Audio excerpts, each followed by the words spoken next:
Ceci est un livre audio autogénéré par Google. Dans la même collection. 2012. Mounir Korm pour une troisième république libanaise. Étude critique pour une sortie de Taef. Marc Lavergne dire Égypte une société en quête d'avenir en deux de la Révolution.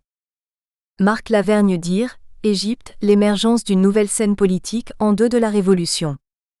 Sébastien Abyss, pour le futur de la Méditerranée, l'agriculture. Sylvia Chifolo, Sociétés arabes en mouvement, 3 décennies de changement. Faouzia Zouari, pour un féminisme méditerranéen. Abdelatif Idrissi, pour une autre lecture du Coran. 2013. Gilbert Meignet, pour repenser l'Algérie dans l'histoire. Olivier Marty et Loïc Kervran, pour comprendre la crise syrienne, éclairage sur un printemps qui dure. Nicolas Dott-Pouillard, Tunisie, la révolution et ses passés.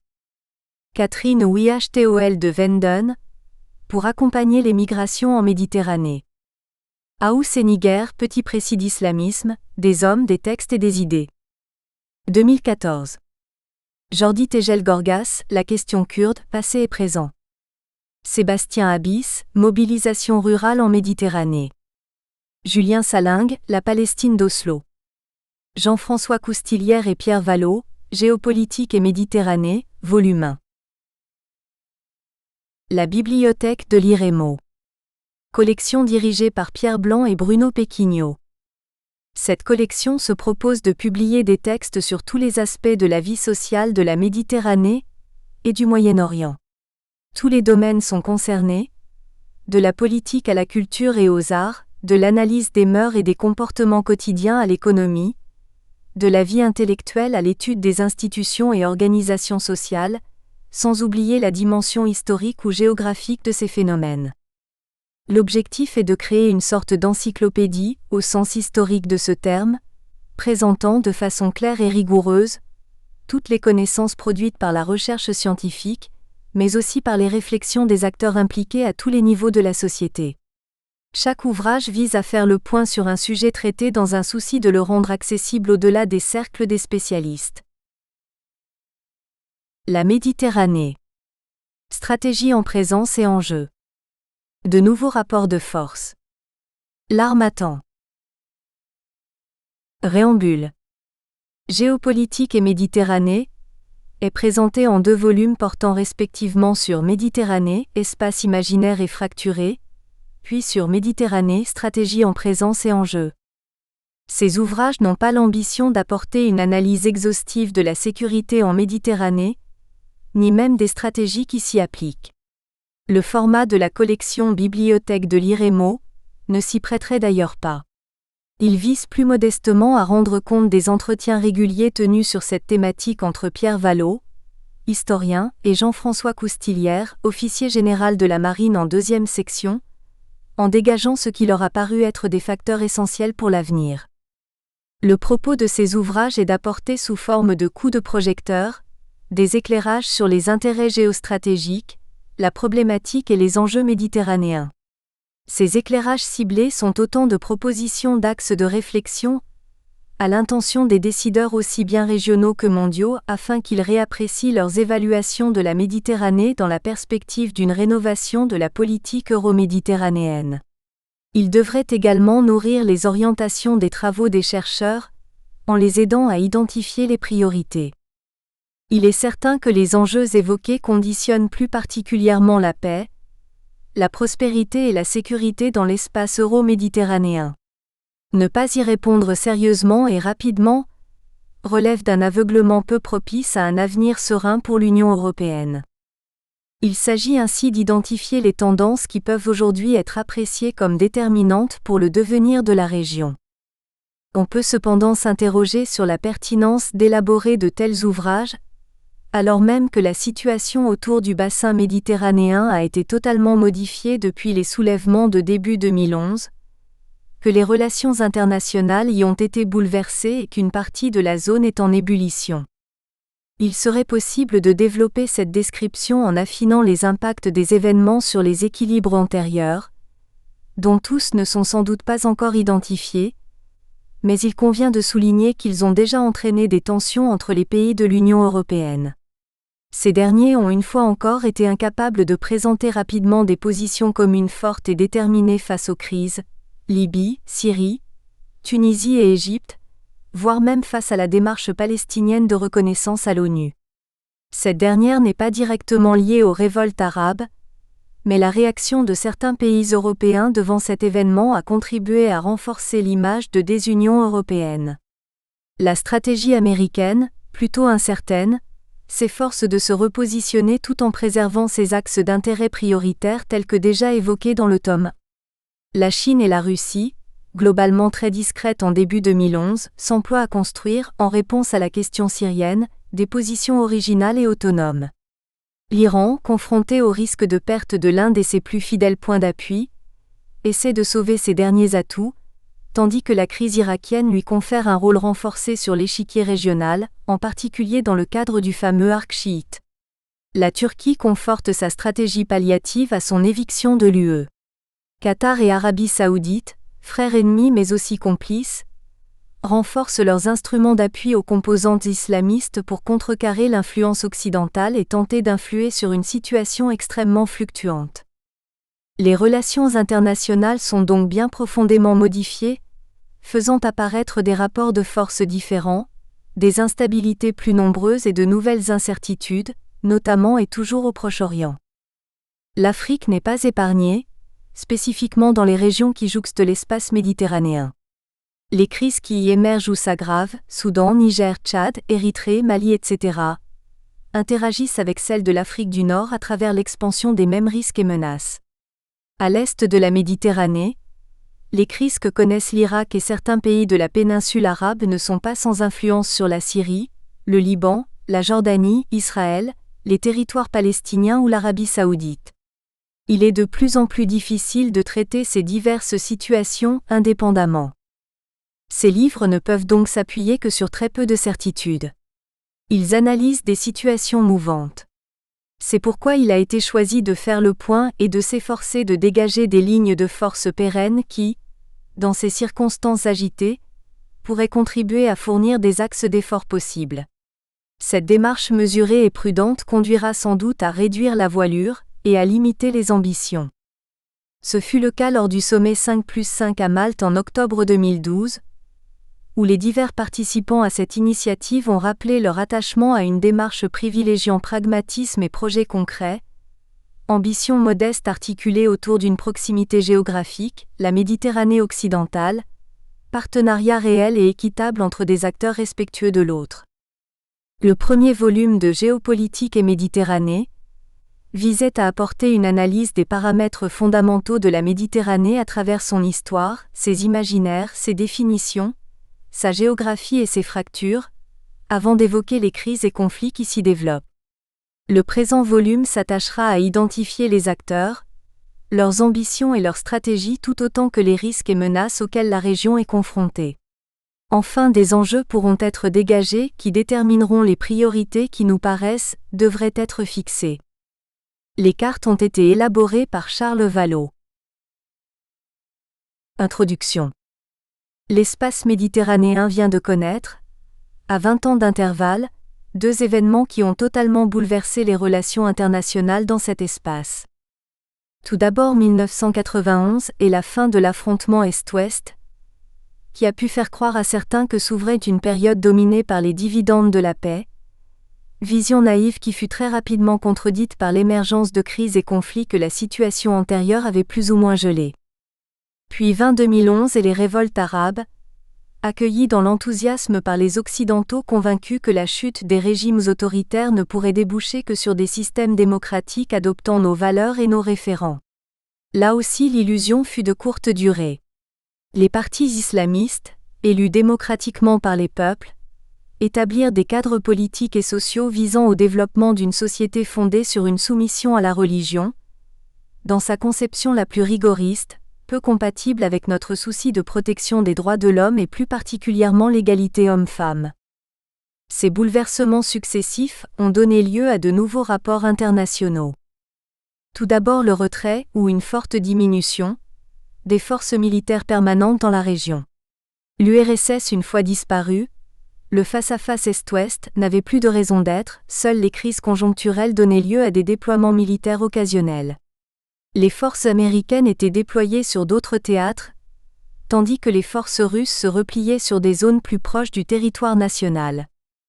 Dans le même temps, les États-Unis n'ayant plus de concurrence estimaient en droit de remodeler la Méditerranée en un Moyen-Orient élargi, BMENA, allant de Casablanca à Karachi. Les initiatives aventureuses, telles la guerre d'Irak ou celle d'Afghanistan, après la disparition de Ben Laden, devaient être suivies, selon les assertions des néo-conservateurs, de la démocratisation de toute la région, théorie du chaos constructeur.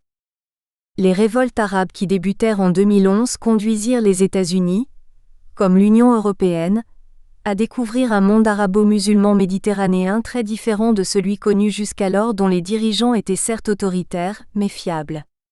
Deux monarchies restent ainsi aujourd'hui autoritaires et échappent aux révoltes grâce à des mesures très onéreuses, qui se révéleront sans doute inefficaces dans le moyen terme. Le reste de ce monde se répartit entre des pays en crise avec des pouvoirs islamistes maladroits et manquant d'expérience, soupçonnés également de promouvoir des systèmes fort peu respectueux des droits humains, des pouvoirs républicains qui face aux révoltes se sont encore plus contractés après avoir acheté la paix sociale à court terme, et enfin une guerre civile échappant à tout contrôle. Cette dernière voit l'Iran, la Russie et les pays du Golfe s'ingérer sans vergogne au risque d'envenimer encore le conflit, tandis que les Occidentaux adoptent un comportement hésitant et peu transparent. Les États-Unis comme l'Union européenne éprouvent des difficultés à apprécier la situation et à redéfinir leurs politiques extérieures, d'autant plus que la situation ne cesse d'évoluer, mais aussi que la sensibilité de leurs opinions publiques aux atrocités largement médiatisées constitue un élément de pression puissant. La dégradation de la révolte syrienne conduit au retour d'une flotte permanente russe en Méditerranée et à la réapparition d'un porte-avions américain dans la région.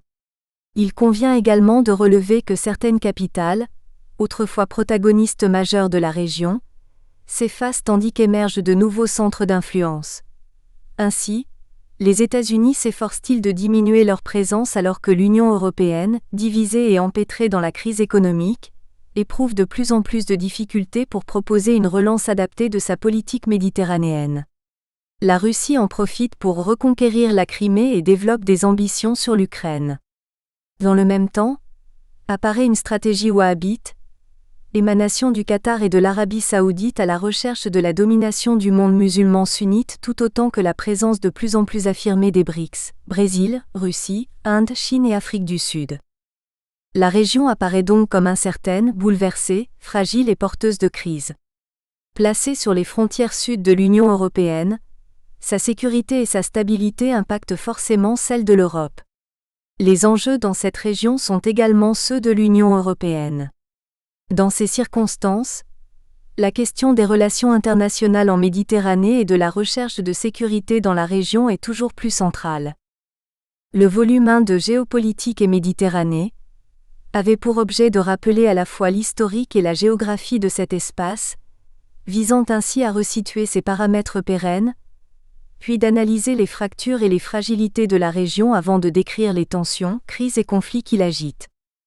Le volume 2 s'attache à présent à examiner les perceptions, les objectifs et les stratégies mises en œuvre par les grands acteurs impliqués dans cet espace avant de mesurer les risques et les menaces qui pèsent sur celui-ci et d'identifier les enjeux.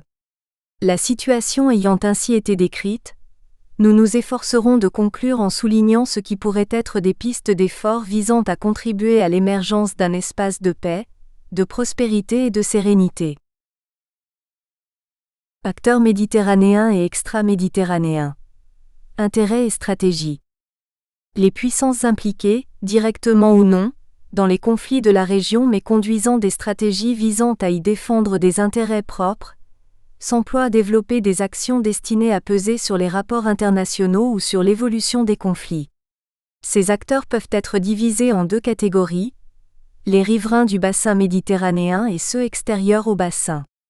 Leurs intérêts sont bien évidemment différents, entraînant des stratégies spécifiques. Les acteurs du bassin. L'Union européenne.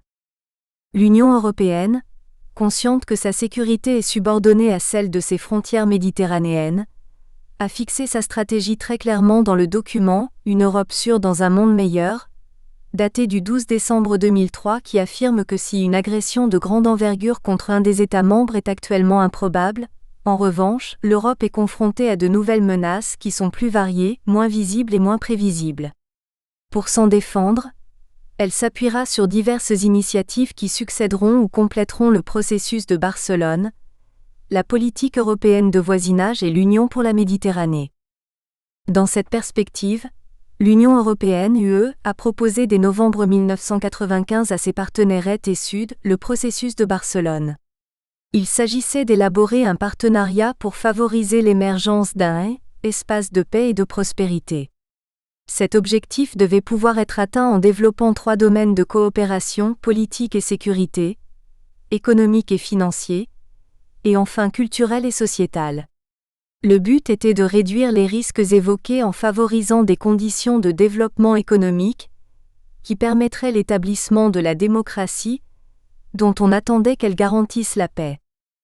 En 2003 à 2004, les déceptions éprouvées par les Européens face à la lenteur des progrès effectués dans le cadre du partenariat, spécifiquement dans le cadre politique et sécurité, ont conduit l'UE à proposer une nouvelle initiative, non plus de partenariat entre l'UE et les pays du Sud et de l'Est méditerranéen, mais à travers une politique européenne de voisinage, PEV.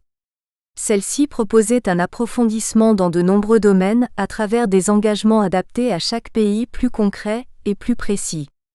Ces plans d'action s'appuyaient sur les accords d'association conclus au titre du processus de Barcelone.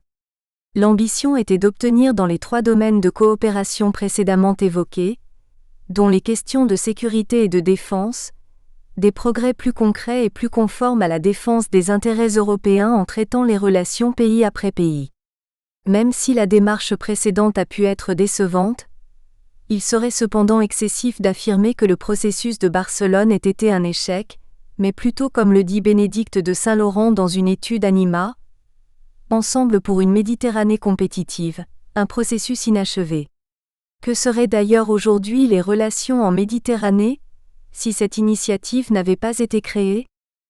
Le 7 juillet 2008, au sommet de Paris, une nouvelle initiative est lancée, le processus de Barcelone, une union pour la Méditerranée qui rassemble les dirigeants de plus de 40 pays. Les conclusions de cet événement inscrivent clairement la nouvelle initiative dans le cadre de la déclaration de Barcelone et de ses objectifs de paix, de stabilité et de sécurité. La démarche est présentée comme visant à accroître le potentiel d'intégration et de cohésion régionale. Elle n'est pas destinée à remplacer le processus de Barcelone. Le processus de Barcelone, une union pour la Méditerranée, devient, le 4 novembre 2008, à l'issue de la réunion des ministres des Affaires étrangères à Marseille, l'Union pour la Méditerranée, UPM.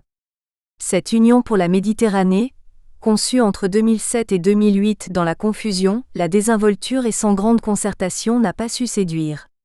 Elle s'est, de plus, heurtée au lancement par Israël, en décembre 2008, de la guerre de Gaza. Une participation arabe à une initiative intégrant...